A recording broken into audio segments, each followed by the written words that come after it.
Are you looking to live on a lake in Montana? In this video, we're going to talk about all the things you need to think about if you're planning on buying property on a lake here in Montana.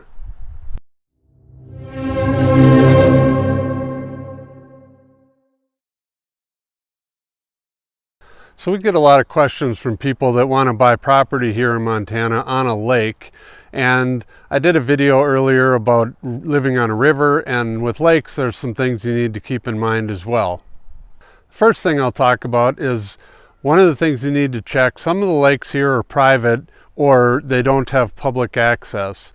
So if you want a lake that it's not that crowded, you may want to check into some lakes that don't have public access. In the area I'm located, there's one that I know of right off the top of my head called Lake Blaine, that there is no public access to that lake, so the only people that are on it are the homeowners that live around the lake.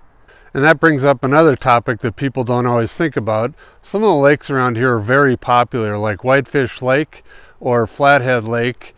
They get tons and tons of traffic and boats and water skiers in the summertime when the weather's nice. And so if you're looking for kind of a quiet lake to sit out on your dock or sit out on your deck and have some peace and quiet, some of these lakes around here may not be for you. Flathead Lake is so big that even though there are a lot of people on there all the time, it's so big that there are some quiet areas, just because Flathead is 30 miles long by 15 miles wide, so you can definitely find some quiet areas around Flathead Lake.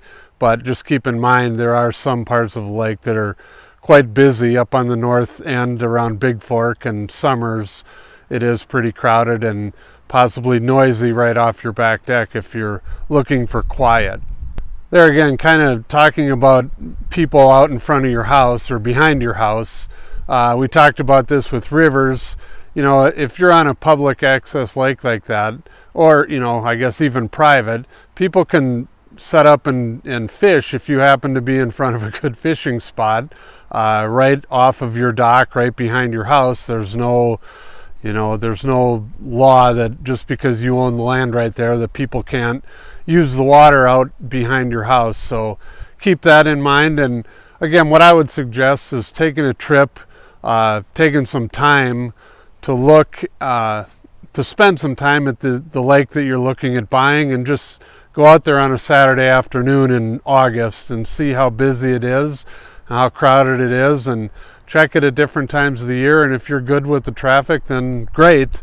But there might be some areas that you'd be surprised at how many people use the lake right behind the house that you're thinking about buying. And speaking of houses, there are a lot of popular lakes, kind of like Whitefish, where the lots are very small and they've just jammed houses in right next to one another. So check into that as well. If you're looking for a little space, you may want to check into a bigger lake or further down the lake in Whitefish. You know, the lots right around town are pretty tight with neighbors. So when it comes to Whitefish Lake, and again, there's tons of lakes around Montana and they're all a little bit different. So do your homework, talk to me. I can fill you in on what's busy, what isn't, and what you're up against as far as how close you're going to be to your neighbor. Because as you know, realtors are notorious for putting in pictures that make it look like one thing, and they don't show you that the neighbor may be 2 feet away from you on either side. So keep that in mind and do your research there as well. The other thing that's kind of obvious to most people, but you know, lakefront property is going to be taxed a lot higher too. So make sure you check into the taxes of the particular property you're buying, and just know that they're going to be a lot higher than if your property is not on the lake. Another thing that we get around here a lot is we'll get properties that are way up above the actual lake. They'll have lake frontage, but what they don't tell you sometimes, and you have to find out, is your property may be 100 feet above the water line, and that will mean a huge staircase down to the dock. So another thing to keep in mind if you're looking to buy a lake place to entertain on and have a bunch of people over all the time, it can be a pain if you have to go up and down 5 flights of stairs to get down to the water. And as you know, it never fails. You bring a cooler down or a load of things down to the water to use, and then you forgot something, so then you're going up 6 flights of stairs to get whatever you forgot. So just know that here in Montana there's a lot of lake frontage that, yes, it's on the lake, but it's pretty hard to access, or can be hard to access if you don't like going up and down a bunch of stairs to get to it. And another thing to keep in mind here in Montana is we get in some of the lakes, it's worse than others, but most of our lakes here are fed by streams and rivers, and they also drain out by streams and rivers. And in the fall, the lakes go way down. So like Flathead Lake, for example, is controlled by a dam, or the water level is controlled by a dam. And in the fall, they let the dam, they leave it open, let a lot of the water drain out, and the water will go way down, and they do that later in the fall. And it's so in the spring, when all the snowmelt comes, all the runoff, it has somewhere to go, and it has plenty of room for the lake to fill back up and control the spring runoff.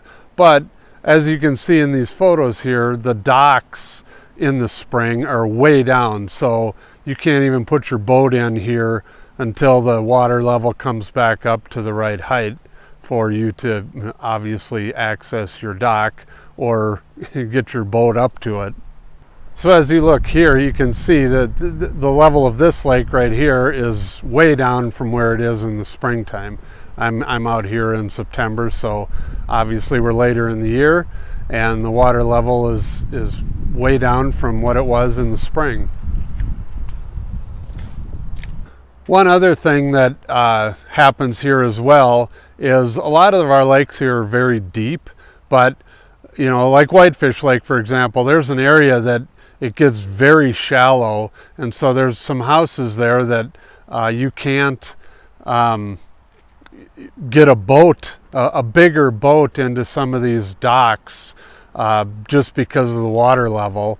And if you think you're going to go in and do a bunch of dredging or redoing the shoreline in front of your house, it's very difficult to get permits or to do anything to actually change right along the lake. People don't want a bunch of changes, and so the laws are pretty strict about touching anything along the beach or water, and I would just keep that in mind before you think you're going to go in and redo the shoreline behind your house. And the docks as well, there are rules, and I believe they're all a little bit different, but you can't, it may be shallow right in front of your house, and then you can think, oh, I'm going to put a really long dock out there. Well, there's also restrictions on how long your dock can be. So keep that in mind as well if you're thinking about, oh, I can solve this problem by just running a dock 300 feet out or whatever it needs to be. That may not be allowed. So again, another thing to keep in mind. The last thing you may not be aware of is here in western Montana, our winters don't get brutally cold like they do over on the east side. So the bigger lakes rarely freeze over. So if you're a fisherman and you think you're going to ice fish, not all lakes will allow you to do that.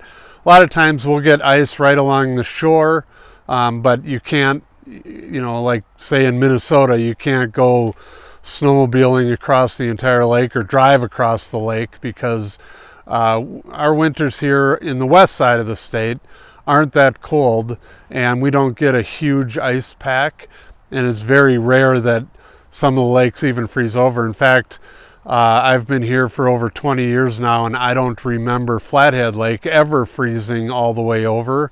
Like I said, the bays will freeze and all of that, but I don't recall Flathead freezing all the way across. That's not to say it hasn't, but I'm pretty sure that it's rare that happens, and I don't know if there are records on when it's frozen all the way over. But again, just check if you're into ice fishing and that's what you want to use the lake for, you may want to go find a lake up higher up, like Marion, Little Bitterroot Lake, I know freezes over, and that's higher up in the mountains, and obviously gets colder there. So another thing to check.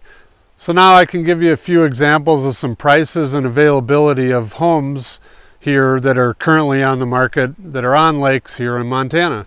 Let's take a look around western Montana for lake properties that are available as we speak. As you can see, not tons. Most of the properties that are for sale are around Flathead Lake just because of the size of Flathead. There's obviously more available there.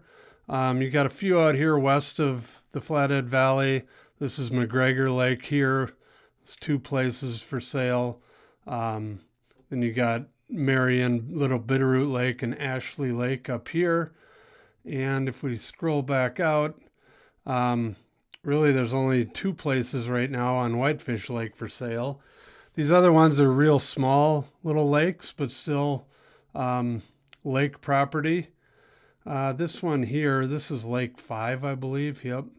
So there's one there.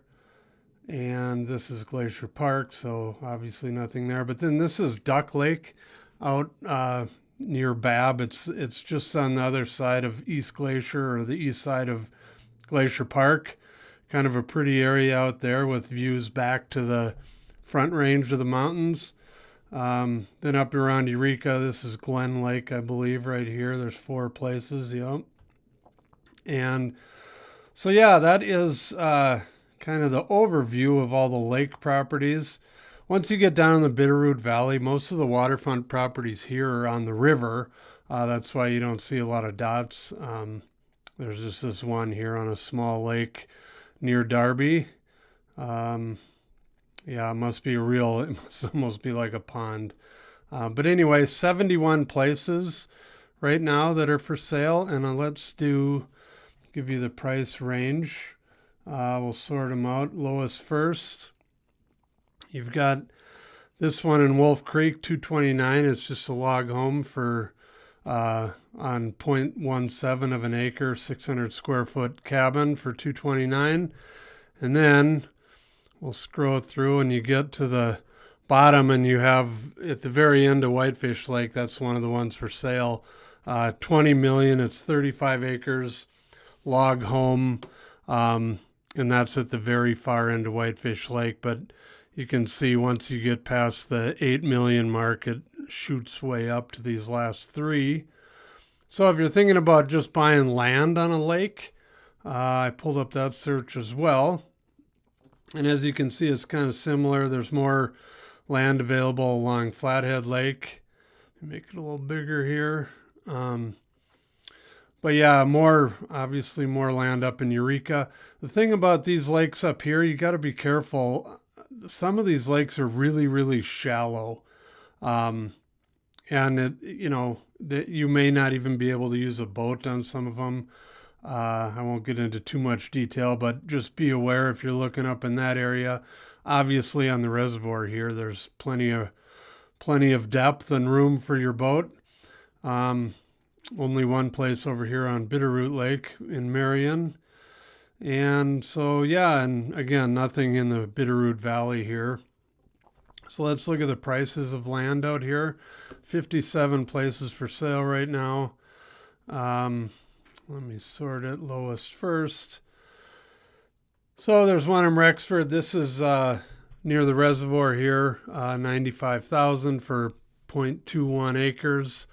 And it ranges all the way up to $15 million for a place that's 15 acres on Flathead Lake in Rollins. So that is the range of land that's available around here on lakes around western Montana. So if you guys have any questions on any of these properties, or you'd like to buy a piece of property, whether it's land or a house that's on a lake, be sure to give us a call, and thanks for watching. Thank you for watching our video. Please call, text, or email for more information, and don't forget to watch our other videos about Montana.